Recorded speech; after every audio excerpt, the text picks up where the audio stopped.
बॉलीवुड अभिनेत्री व मंडी लोकसभा से भाजपा प्रत्याशी कंगना रनौत ने कहा कि मोदी के नेतृत्व में भारत लगातार आगे बढ़ रहा है। धर्मशाला विधानसभा क्षेत्र के टंग के समीप आयोजित कार्यक्रम में शिरकत करते हुए कंगना रनौत ने कहा कि पिछले 9 वर्षों में कितने अटैक हुए हैं, हमें इन सब की अनुभूति नहीं होती है क्योंकि हम सुरक्षित वातावरण में रहते हैं। कंगना ने कहा कि प्रधानमंत्री नरेंद्र मोदी नाम मात्र नहीं है बल्कि मोदी सुशासन का चिन्ह है। प्रधानमंत्री ने देश को एक नई दिशा दी है। भारत को जहां पूरे विश्व में सम्मान मिलता है और भारत को विश्व गुरु के रूप में देखा जा रहा है। कंगना ने कहा कि 1800 करोड़ केंद्र से प्रदेश के लिए आपदा रिलीफ में आए थे, वो पैसे कहां गए इसका जवाब किसी के पास नहीं है। उन्होंने प्रदेश सरकार पर निशाना साधते हुए कहा कि अपनी सरकार कांग्रेस से संभलती नहीं, ये प्रदेश को क्या संभालेंगे। हमारे प्राइम मिनिस्टर मोदी जी सिर्फ एक नाम मात्र नहीं है, वो एक चिन्ह है सुशासन का, वो एक प्रतीक है दुनिया में पुरुषार्थ का और राम राज्य का। उन्होंने हमारे भारत को एक नई दिशा दी है। भारत आज जिस दिशा में जा रहा है वो हमने इससे पहले कभी नहीं देखा। ना कि हमें सारे विश्व में आज सम्मान मिल रहा है, जबकि हम एक विश्व गुरु के रूप में देखा जा रहा है और विश्व चाह रहा है कि हम उनका भी मार्गदर्शन करें। मंडी लोकसभा से बीजेपी की ओर से चुनावी मैदान में उतरी कंगना रनौत ने तिब्बती बौद्ध धर्म के प्रमुख भिक्षु दलाई लामा से मुलाकात की। इस दौरान कंगना रनौत ने कहा कि दलाई लामा से मिलना उनके लिए एक अद्भुत अनुभव रहा, जिसे पूरे जीवन में संजो कर रखना चाहूँगी। कंगना ने बताया कि दलाई लामा के आसपास की दिव्यता का अनुभव जो हुआ वो एकदम अलग एहसास था। ये एक ऐसा अनुभव था जिसे मैंने पहले कभी अनुभव नहीं किया था। पवित्र भूमि पर आने का अवसर मिला और मेरा सौभाग्य था कि मैं हिज होलीनेस दलाई लामा जी के आशीर्वाद लेने आई। तो मेरे भाई राजीव जी ने, सुधीर जी ने मुझे कहा कि यहाँ पे ये सभा हो रही है और अवश्य ही मुझे यहाँ पर आना चाहिए और आप लोगों के दर्शन करने चाहिए। तो ये एक बहुत अच्छा इत्तेफाक हुआ, कोइंसिडेंस हुआ और मैं आज आप लोगों को मिल सकी। इस खबर पर अधिक जानकारी के लिए हमारे साथ धर्मशाला से जुड़ रहे हैं हमारे संवाददाता विपिन शर्मा जी। जी विपिन, कंगना लगातार अपने बयानों और भाषणों के लिए चर्चा में बनी हुई है। ऐसे में कांग्रेस की ओर से भी वार पलटवार किए जा रहे हैं। प्रत्याशियों द्वारा की जा रही व्यक्तिगत टिप्पणियों पर जनता का क्या कुछ कहना है?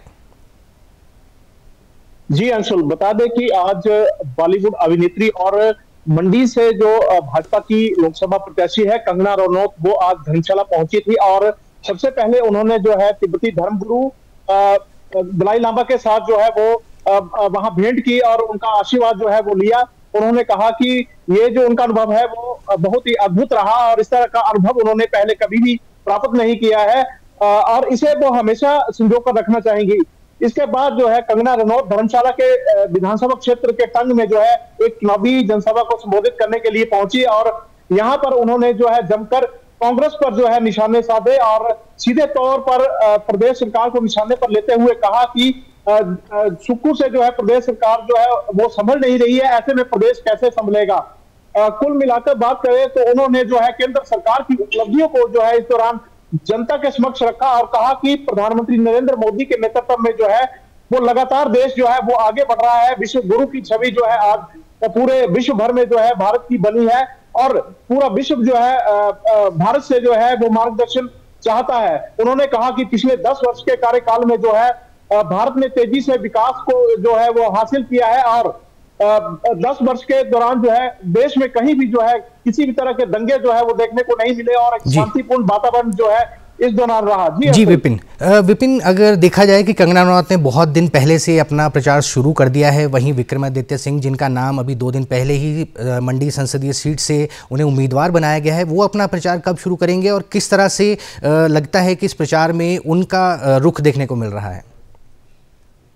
जी अंशुल, बता दें कि क्योंकि भाजपा ने काफी पहले जो है बाजी मारते हुए अपने प्रत्याशियों की घोषणा कर दी थी, लेकिन अब कांग्रेस की ओर से मंडी के रण में जो है लोक निर्माण मंत्री विक्रमादित्य को जो है वो चुनावी रण में उतारा गया है और कंगना जो है लगातार अपने बयानों को लेकर के जो है सुर्खियों में लगातार बनी हुई है। हालांकि कांग्रेस की ओर से प्रत्याशी की घोषणा बेशक देर से की गई है, लेकिन कहीं ना कहीं विक्रमादित्य और कंगना रनौत में एक जुबानी जंग जो है लगातार देखने को मिल रही है और लगातार दोनों एक दूसरे पर जो है हमलावर हो रहे हैं। जहां विक्रमादित्य का ये कहना है कि हिंदू धर्म जो है उसको जो है ढाल बनाकर जो है वो पेश किया जा रहा है, लेकिन कहीं ना कहीं अब पूरी तरह से जो है चुनावी माहौल जो है गर्मा गया है और दोनों जो है एक दूसरे को निशाने पर लेते हुए अपने अपने मुद्दों को लेकर जो है जनता के बीच जा रहे हैं। भाजपा इसमें जो है निश्चित तौर से आगे नजर आ रही है, लेकिन जल्द ही जो है अब विक्रमादित्य भी जो है लोगों के बीच अपनी जो चुनावी सभाएं जो है वो जल्द शुरू कर सकते हैं। जी जी विपिन, आपसे एक और बात जानना चाहूँगा कि अगर हम बात करें विक्रमादित्य सिंह की, तो मंडी की जो सीट है वो एक तरह से उनके परिवार का गढ़ रही है।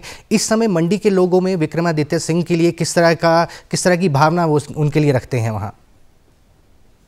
जी निश्चित तौर से, क्योंकि वहां पर जो है मंडी की जो लोकसभा सीट है उस पर करीब करीब जो है राज परिवार का जो है वहां कब्जा रहा है और उनके पिता स्वर्गीय वीरभद्र सिंह जो है और माता जो है अभी वर्तमान में वहां मंडी सीट से सांसद है। ऐसे में कहीं ना कहीं विक्रमादित्य जो है वो लोगों में अपनी निश्चित तौर से एक पहचान जरूर रखते हैं और युवा कांग्रेस के जब वो अध्यक्ष थे तब भी उनका लगातार लोगों से संपर्क रहा है। ऐसे में क्योंकि अब कंगना रनौत भी जो है वो एक बॉलीवुड सेलिब्रिटी है और ऐसे में हर कोई उन्हें अच्छे तरीके से जानता है और दोनों जो प्रत्याशी हैं कहीं ना कहीं अपनी छवि को युवाओं के बीच खासतौर से बुलाने का प्रयास करेंगे और युवाओं को अपने हक में करने का प्रयास करेंगे ताकि अपनी जीत को जो है सुनिश्चित किया जा सके। और ये तमाम जो सारे उनके घटनाक्रम है उनके पक्ष में जा सकते हैं, दोनों युवाओं पर विशेष फोकस रखेंगे। जी, विपिन, जानकारी देने के लिए धन्यवाद।